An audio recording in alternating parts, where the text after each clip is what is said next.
أنفسنا ومن سيئات أعمالنا من يهده الله فلا مضل له ومن يضلل فلا هادي له وأشهد أن لا إله إلا الله وحده لا شريك له وأشهد أن محمدا عبده ورسوله.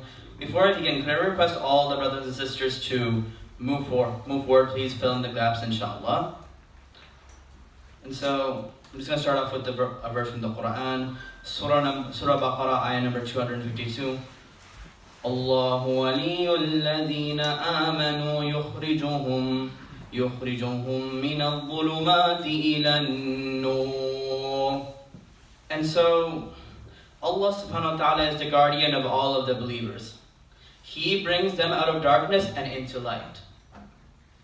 And so this, my brothers and sisters, is the beauty of Iman. You know, those who strive towards Allah subhanahu wa ta'ala, those who attempt to gain His mercy and become closer to Him, Allah subhanahu wa ta'ala will bring him out of darkness and into light. And so when I mention darkness, a few things might come to mind. We might think of someone who's in darkness as someone who lives in fahsha, who lives in dhulm. But more often than not, more commonly what we see these days is that darkness can mean someone who lives a purposeless life. Someone who doesn't know where they're heading, who's just on repeat day in, day out. And we see this all the time, unfortunately. People live without the support system that Islam gives us, lives without the great blessings and His mercy that Allah has bestowed upon us. And so we should be thankful that alhamdulillah, Allah has given us a support system, a way to be able to gain purpose, and that He's forbidden stuff from us that will ultimately harm us. But even us as Muslims, it is very natural that we may sometimes feel lost, where we do feel like life is on repeat, or that we're focusing more towards the pursuits of this dunya, for the gains of this dunya, as opposed to the akhirah, which Allah subhanahu wa ta'ala wants us to go towards. We may feel like we may not have as much fulfillment within our lives, or that our moods are not as good as they used to be. We might feel that whatever worship we may do, we might be doing less of it, or it's not of as good quality. We're not resonating with what we're saying, or we're not really feeling the sweetness of the worship that we have. We remember Allah less often, we do less acts of ibadah, and we ultimately turn from having more positivity in our lives to more negativity.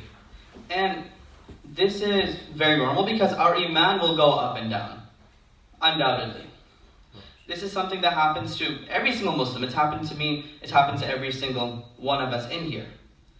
And as humans, we do fluctuate. We're not meant to be perfect, and Allah subhanahu wa ta'ala knows that.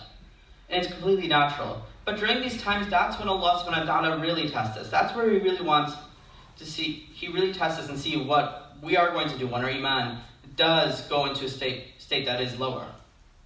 Because our Prophet ﷺ, he mentions in Sunan al-Tirmidhi and in Ibn Majah that, and it's narrated by Anas ibn Malik radiallahu anhu, that the Prophet ﷺ, he says that all children of Adam are sinners, but the best of sinners are those who repent. And so, yes, we are going to fall into mistake. Yes, we are going to fall into states of low iman, but Allah subhanahu wa ta'ala loves those who pick themselves back up, essentially, who ask for that forgiveness. And that's where I really want to start off, is that if we want to get our iman back on track, we need to ask Allah subhanahu wa ta'ala for forgiveness. I mean, there's not a single person in here who hasn't committed sin. But whenever we do commit sin, that's when Allah subhanahu wa ta'ala wants us to turn back to Him ultimately. And so, I can do a whole khutbah on tawbah just itself, but I'm just going to focus on one hadith for the time being. And that is a hadith that's narrated by Abu Hurairah radiallahu anhu, where the Prophet ﷺ, he talks about where he mentions that verily when a servant commits a sin, a black mark appears upon his heart. If he abandons that sin, seeks forgiveness, and repents, his heart will be polished. If he returns to that sin, blackness will be increased until it overcomes his heart.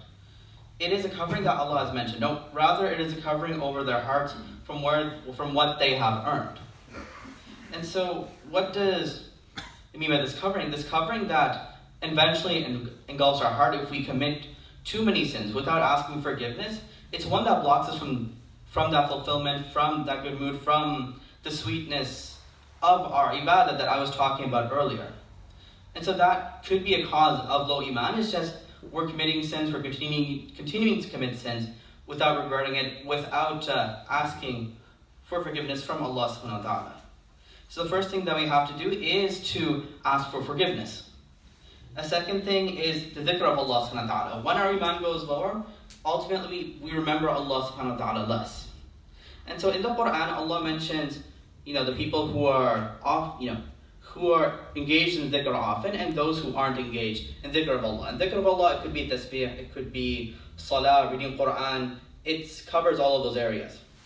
And so in Surah Al-Ra'd, ayah number 28, Allah subhanahu wa ta'ala mentions, as the positive example, الَّذِينَ آمَنُوا وَتَطْمَئِنَّ قُلُوبُهُمْ بِذِكْرِ اللَّهِ أَلَا بِذِكْرِ اللَّهِ تَطْمَئِنَّ الْقُلُوبُ.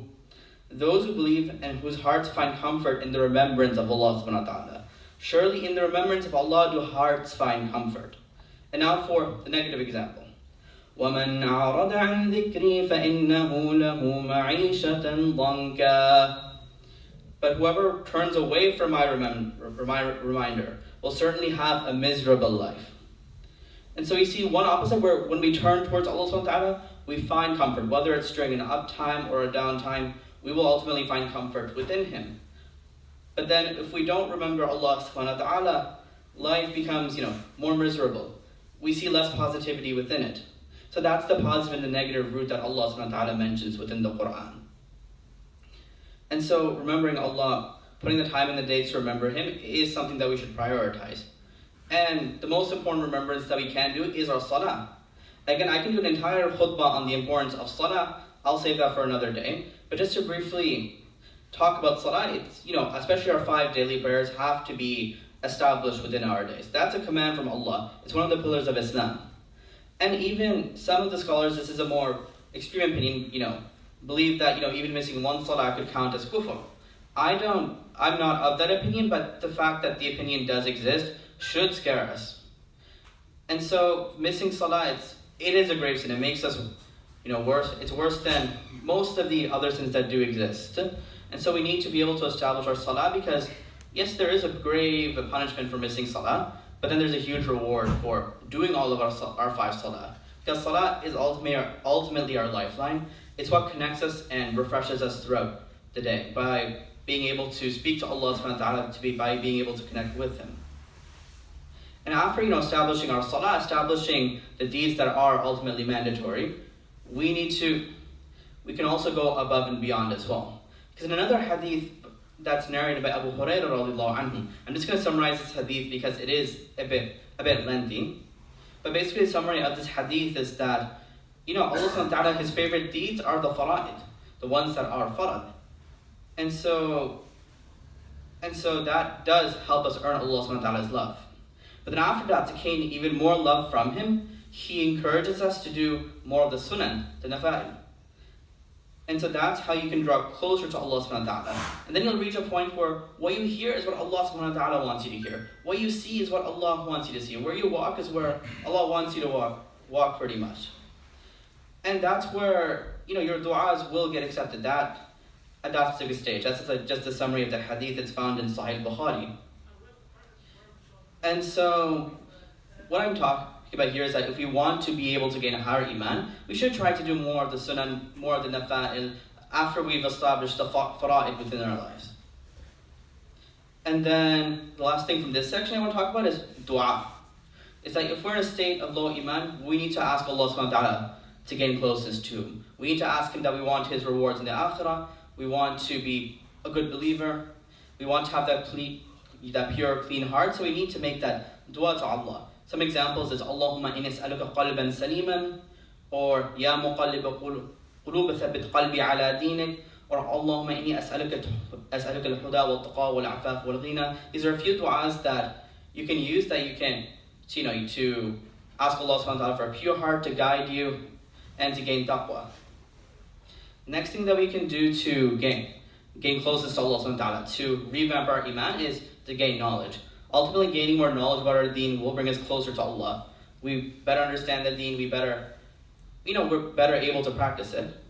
But another way we can even take this knowledge to the next level is being in the gatherings of people who are knowledgeable or people who do have iman. Because ultimately we do want to be like our friends, right? So, and we ultimately end up on the paths that our friends are on, so we should be around those who do remember Allah subhanahu wa ta'ala, because that will encourage us to get closer to Him. And even in gatherings of remembrance, that's where the angels are, that's where Allah's sakina is. And the angels pray for whoever is within like a gathering of, gaining knowledge too. And even gaining the connection to the masajid as well. Trying to pray your prayer in the masajid, or even on your way home from work. If you want to pray Dhuhr and Asr in the masjid, that is an option. Or whenever you're out and about and it's time for prayer, if there's a masjid nearby, then I highly encourage you to go to the masjid, because that is a place where people find peace. That's a place where people remember Allah. So gaining that connection to the masajid will also help you too. And the final thing to remember when you're trying to revamp your iman is where it relates to one of the first points I said, where when you have lower iman, or people who live a life without iman, they're often turning towards, simply worldly pursuits. And from those worldly pursuits, all they want is worldly gain. But we need to remember as Muslimin that we're not going to be in this world forever. And ultimately why we're here is to, show Allah that we're worthy of His Jannah, that we're worthy of getting the best in the next world. And so yes, we have a share in this dunya, and we have to take care of it, because Allah subhanahu wa ta'ala, He says in the Quran, وَبَتَغُوا فِي مَا آتَاكَ اللَّهُ الدَّارُ الْآخِرَةِ وَلَا تَنْسَ نَصِيبَكَ مِنَ الدُّنْيَا. And so Allah, He says here in Surah number 28, ayah 77, rather seek the reward of the hereafter by the means of what Allah has granted you, without forgetting your share of this world. So yes, we do have to take care of what's in our dunya, our family, our job, our education, etc. And that is very important. It's a must to do that. But even when doing that, we need to make sure that our priority is the akhirah. And even what we do in this dunya should ultimately be geared towards making the best out of that akhirah. It depends on the intention. We can be gaining, for example, an education for Allah's sake, to be able to gain income that we can use to help our family, to give to charity, etc. Or we can just gain income for income's sake. That is, there is a difference in intention here, but one way is more rewarding than the other way. And Prophet ﷺ, when also talking about dunya, he says, do not laugh too much, for laughing deadens the heart. And so I was listening to a talk by Sheikh Yasir Qadi. He was talking about this hadith in particular.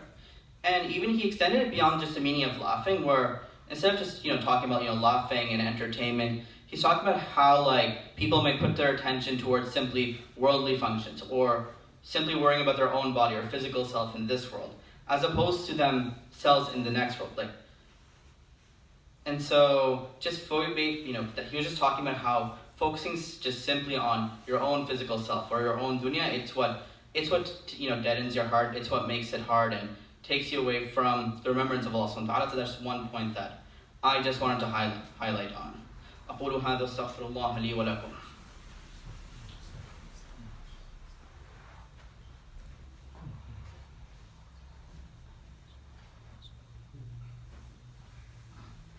Alhamdulillah wa salatu wassalamu ala rasulillah. So just to conclude very briefly, is that Iman is definitely the most valuable thing that we can have as believers. And Allah subhanahu wa ta'ala, He honors those with Iman, because He says in Surah At-Tawbah, ayah number 111, وَمَنْ أَوْفَى بِعَهْدِهِ مِنَ اللَّهِ فَاسْتَبْشِرُوا بِبَيْعِكُمُ الَّذِي بايعتم به وذلك هو الفوز العظيم. And who is truer to his promise than Allah? So rejoice in the transaction which you have contracted, for it is which is that of the great attainment. And so what Allah is talking about here is how we have, set aside our desires of this dunya to focus on Him, to nurture our iman. That is what He's talking about within these ayat. And Allah subhanahu wa ta'ala mentions that those who make that sacrifice to strive towards Him, they're the ones who will be the winners at the end of the day. So that's the power of iman, and that's why I went over those points, just so that we can maximize our iman. And so even one last story that I do want to talk about is iman is also a protective barrier.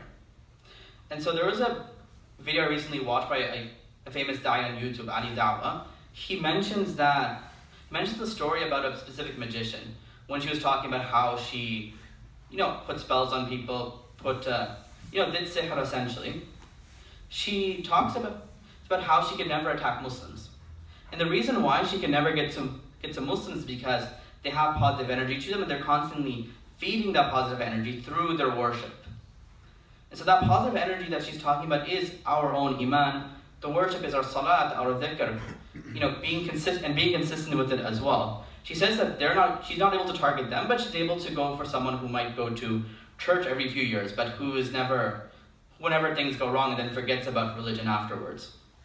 So iman requires in that story, yes, iman is a protective barrier. Yes, it'll get us what we want to get. But ultimately, we need to constantly protect it. We need to nurture it. Whenever it goes down, we need to recognize that and then bring ourselves back up ultimately.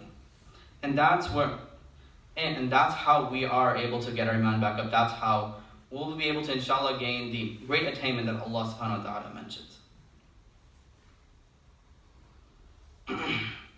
ربنا ظلمنا أنفسنا وإن لم تغفر لنا وترحمنا لكونن من الخاسرين اللهم إنك عفو تحب العفو فاعف عنا لا إله إلا أنت سبحانك إن كنا من الظالمين يا مقلب قلوب ثبت قلوبنا على دينك اللهم أنت السلام منك السلام تبارك يا ذو الجلال والإكرام ربنا اتنا في الدنيا حسنة وفي الآخرة حسنة وقنا عذاب النار واعف عنا واغفر لنا وارحمنا أنت مولانا فانصرنا على القوم الكافرين رب اجعلني مقيم الصلاة ومن ذريتي ربنا وتقبل دعاء ربنا اغفر لي ولوالدي وللمؤمنين يوم يقوم الحساب اللهم تقبل منا صيامنا وصلاتنا وركوعنا وسجودنا ودعاءنا وكل خيراتنا